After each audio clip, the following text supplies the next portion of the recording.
Shalom Bapak Ibu Saudara yang dikasihi oleh Tuhan Yesus Kristus. Senang bisa kembali menyampaikan kebenaran firman Tuhan. Pada kesempatan ini saya ingin mengajak kita untuk merenungkan bagian firman Tuhan dari 1 Samuel pasal 1 ayat 1 sampai ayat yang ke-28. Namun saya akan mengutip beberapa ayat firman Tuhan dari teks ini untuk kita menjadi panduan kita, dan yang lainnya Bapak Ibu Saudara boleh membacanya di rumah. Ayat 1 sampai ayat yang ketiga berkata, ada seorang laki-laki dari Ramataim Zohim, dari pegunungan Efraim, namanya Elkana bin Yoraham bin Elihu bin Tohu bin Zuf, seorang Efraim. Orang ini mempunyai dua istri, yang seorang bernama Hana dan yang lain bernama Penina. Penina mempunyai anak, tetapi Hana tidak. Orang itu dari tahun ke tahun pergi meninggalkan kotanya untuk sujud, menyembah dan mempersembahkan korban kepada Tuhan semesta alam di Silo. Di sana yang menjadi imam Tuhan ialah kedua anak Eli, Hofni dan Pinehas. Kemudian ayat 10 sampai ayat yang ke-13. Dan dengan hati pedih ia berdoa kepada Tuhan sambil menangis terseduh-seduh.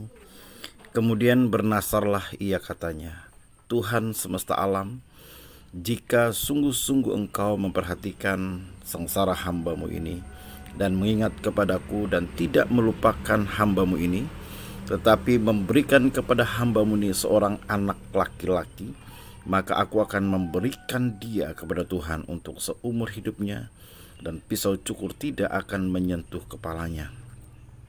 Ketika perempuan itu terus-menerus berdoa di hadapan Tuhan, maka Eli mengamat-ngamati mulut perempuan itu. Ayat 13.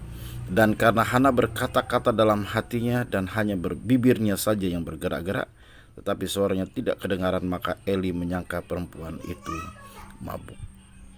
Kemudian ayat yang ke-27 dan 28. Untuk mendapat anak inilah aku berdoa, dan Tuhan telah memberikan kepadaku apa yang kuminta daripadanya. Maka aku pun menyerahkannya kepada Tuhan seumur hidup. Terserahlah ia kiranya kepada Tuhan. Lalu sujudlah mereka di sana menyembah kepada Tuhan. Bapak Ibu Saudara yang dikasihi oleh Tuhan Yesus Kristus, melalui kisah Hana ini kita akan belajar hal yang sangat menarik dalam kehidupan kita tentang doa.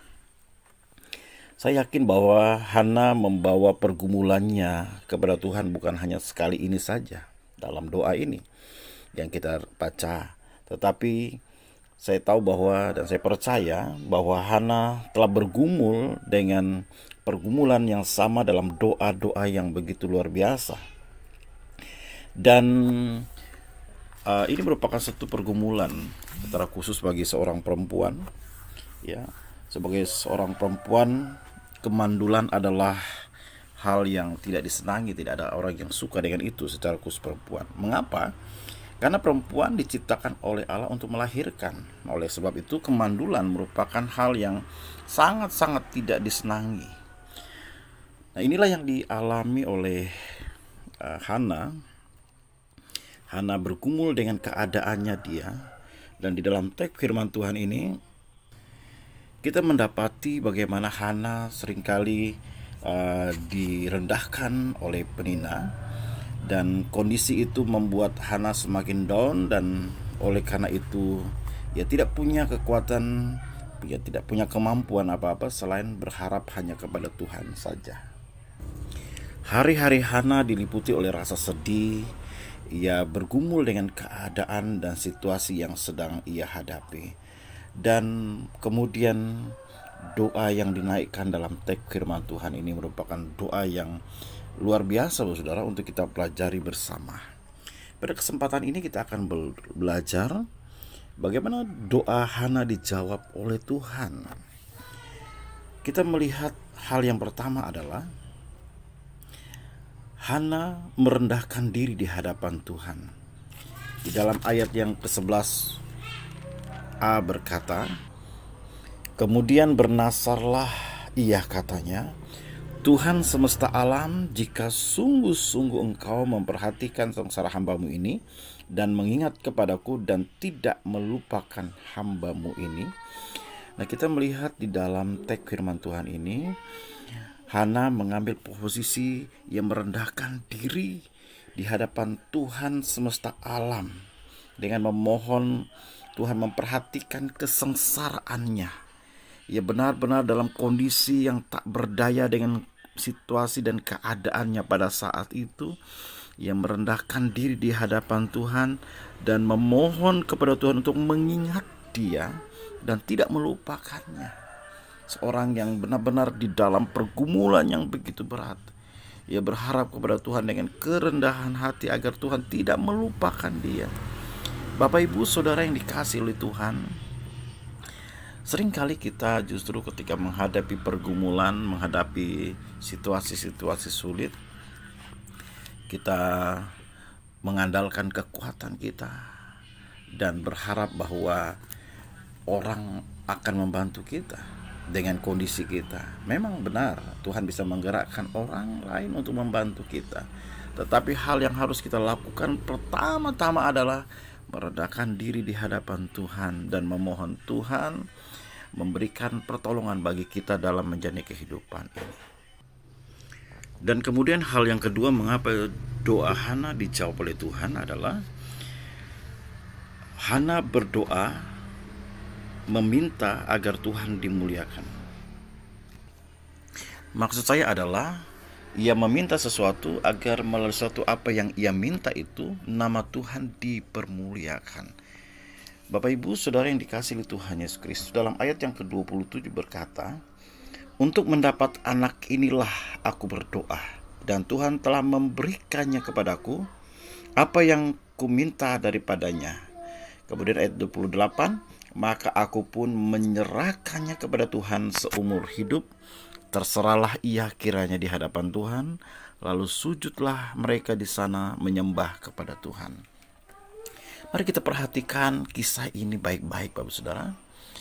Hana dianugerahkan seorang anak laki-laki, dan ketika ia diberikan seorang anak laki-laki itu kemudian ia persembahkan, ia serahkan ke rumah Tuhan, agar dengan demikian anak ini melayani Tuhan. Bapak, Ibu, Saudara, ini sesuatu hal yang luar biasa. Apa yang ia nasarkan, apa yang ia katakan benar-benar ia wujudkan ketika ia minta kepada Tuhan agar Tuhan menganugerahkan dan memberkati dia. Apa yang Tuhan sudah berikan kepadanya, ia pun memuliakan Tuhan dengan apa yang Tuhan berikan. Seringkali kita lupa, Bapak Saudara, ketika kita sudah diberkati, apa yang kita minta Tuhan jawab. Kita tidak memuliakan Tuhan dengan apa yang Tuhan berikan. Kita melupakan Tuhan, kita memenuhi apa yang menjadi keinginan-keinginan kita. Kita mengutamakan kepentingan-kepentingan kita. Apa yang pernah kita ucapkan kepada Tuhan sebagai janji kita kepada Tuhan, kita lupakan dengan berkata lain kali sajalah. Nanti ada berkat lain, baru bagian Tuhan akan diberikan. Tuhan Yesus dalam kesempatan di dalam kehidupan kita, ia mengerti memang, tetapi Bapak Saudara, komitmen dan kedisiplinan kehidupan rohani kita untuk melakukan apa yang kita nasarkan dan kita ucapkan di hadapan Tuhan merupakan hal yang penting, merupakan ukuran kedewasaan kita dalam mengiring akan Tuhan, merupakan ukuran kepercayaan dan iman kita dalam mengiring akan Tuhan, bahwa Tuhan pasti sanggup memberkati kita dengan berkat-berkat yang lebih besar lagi, dengan hal-hal yang luar biasa lagi sesungguhnya dalam masa-masa ke depan. Ya, demikian bagian firman Tuhan dalam kesempatan ini. Kiranya setiap kita diberkati. Shalom.